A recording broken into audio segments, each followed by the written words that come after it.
Modding has been around for decades, changing the way we play games, shaping entire communities, and sometimes even influencing the gaming industry itself. But how did it all begin, and where's it heading? In this deep dive, we'll explore the fascinating history of video game modding, from its humble beginnings to modern day impacts on the gaming industry. The world of modding isn't just about tweaking a few files to make games run smoother or adding cosmetic skins. It's been a driving force behind some of the gaming industry's most revolutionary moments, whether turning existing games into an entirely new experience, fixing flawed mechanics, or introducing experimental concepts that developers never envisioned. Modding has proven time and time again that the industry thrives when a community takes charge of their favourite games.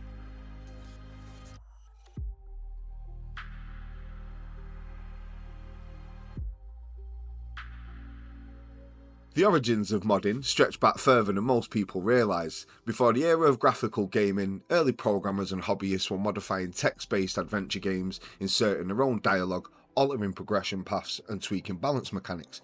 Even before official support for modding, players found ways to hack and adjust code, demonstrating a desire to reshape and personalise digital experiences. One of the first significant milestones in modding history was LoadRunner in 1983, which introduced a built-in level editor, enabling players to design and share custom-created puzzles. This simple feature paved the way for what would later become the concept of user-generated content, showcasing the potential of player-driven creativity. However, it wasn't until Doom in 1993 that modding truly exploded into a mainstream gaming culture. id Software took a bold step by structuring Doom's WAD file in such a way that it allowed players to create custom levels, enemy behaviours, and entirely new game modes. The longevity of Doom was no longer dictated by the developers, but by the passion of the player community. During the early days of modding, before centralised modding websites, sharing modifications was an arduous process. Bulletin board systems, or BBS, became crucial hubs where modders could distribute their work, troubleshoot issues, and collaborate with like-minded creators. These were the grassroots communities that laid the foundation for what would later become sites like Nexus Mods and ModDB.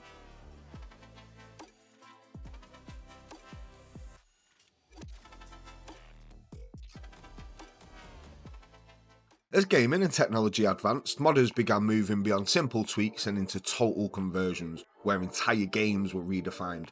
While early mods focused on modifying weapons, adjusting difficulty, or altering textures, total conversion projects sought to transform existing games into something entirely new. Quake in 1996 provided one of the first engines designed for deep customization, opening the doors for ambitious modding projects like Quake Rally, which replaced the shooter's mechanics with racing gameplay. The true turning point arrived with a game I'm pretty sure we all know, Half-Life in 1998, created by Valve. This provided extensive tools that empowered modders to develop entirely new games within the Half-Life engine, leading to the creation of Counter-Strike, the game that arguably kick-started the modern esports culture. Counter-Strike's evolution demonstrated that a community-driven project could rival and even surpass AAA releases, and statements like that are becoming more and more true in 2025. Originally a multiplayer mod, it grew into a standalone title that reshaped the way first-person shooters were designed and played. Similarly, Team Fortress Classic started as a mod before inspiring Team Fortress 2. Proving that modding wasn't just about experimentation, it was now a legitimate entryway into the industry. Other groundbreaking total conversions also emerged, such as Black Mesa, which was a complete remake of Half-Life developed entirely by fans at Nerine. At Fate's engine, which transformed Oblivion into an entirely new RPG experience with fresh mechanics and world building, these projects started to blur the lines between hobbyist creations and professional grade titles, reinforcing the value of modding as a legitimate art form.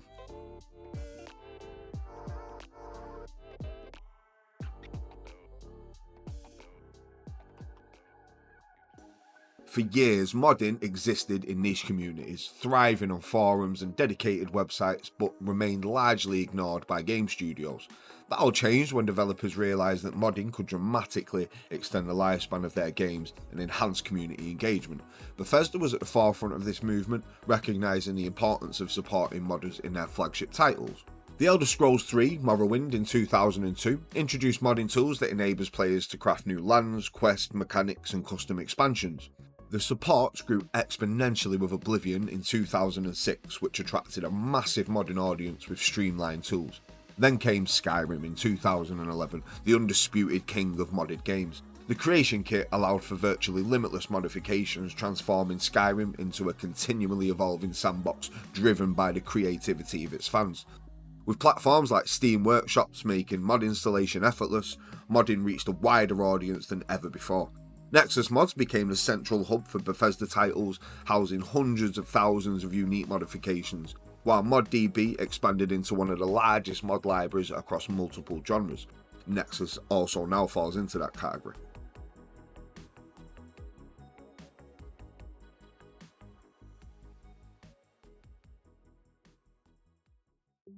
Modding's growing popularity led to contrasting responses from the industry.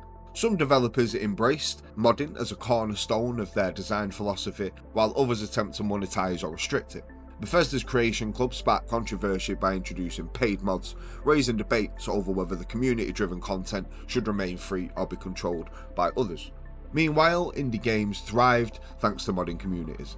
Titles like Stardew Valley saw extensive modding support, with mechanics improved far beyond the developer's original design. Overall, mods kept older games alive, such as Fallout New Vegas, which saw huge fan-driven updates, enhancing everything from graphics to questlines.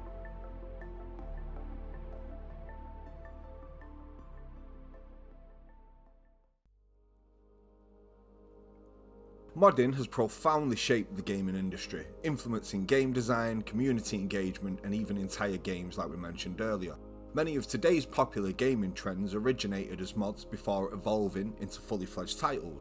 The Battle Royale craze, for example, traces back to mods for Arma 2, while the MOBA genre was born from the Defense of the Ancients Dota in Warcraft 3, later inspiring things like League of Legends and Dota 2.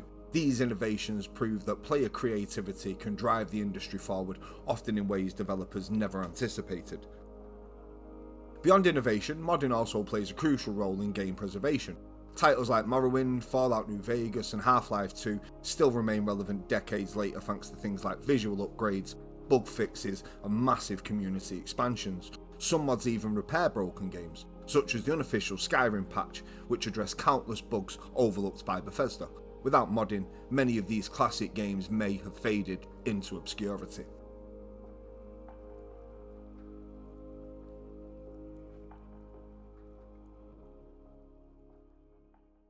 Modding has come a long way since the days of swapping textures and tweaking difficulty settings. As technology advances, the future of modding does look brighter than ever before, with emerging trends promising even greater accessibility, creativity, and industry influence. While modding has always thrived on community ingenuity, the next wave of tools and platforms will push the boundaries of what is possible. AI is set to revolutionise modding, making it easier for both newcomers and veteran creators to modify games in profound ways. AI-assisted tools can generate textures, animation, and even full levels, dramatically reducing development time and allowing more people to participate in game modding without requiring extensive technical knowledge. Modding communities are already experimenting with AI-generated assets, and as these technologies improve, modding could become as simple as giving an AI a prompt and watching it generate content on the fly. This opens the doors for those who may have previously struggled with coding or game design but can still possess creative visions that they would love to bring to life. Another exciting frontier is the rise of procedural modding, where game modification can use procedural generation to create dynamic, limitless experiences. Imagine a mod for Skyrim that doesn't just add new locations but instead generates an entirely new landscape every time you play, offering unique adventures without needing extensive manual development.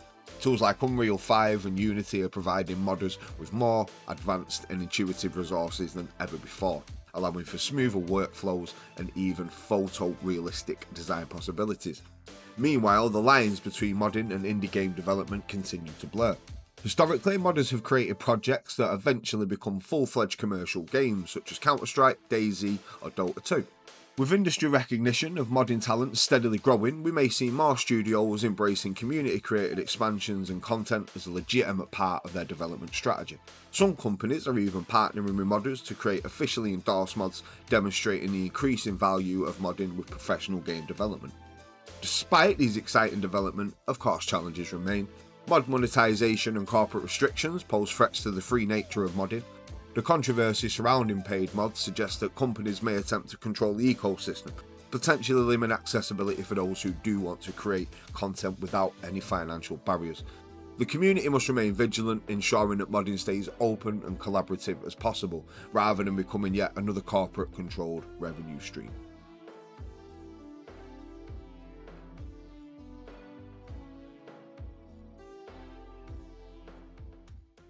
Modding isn't just a technical skill, it's a gateway to creativity, problem solving and innovation.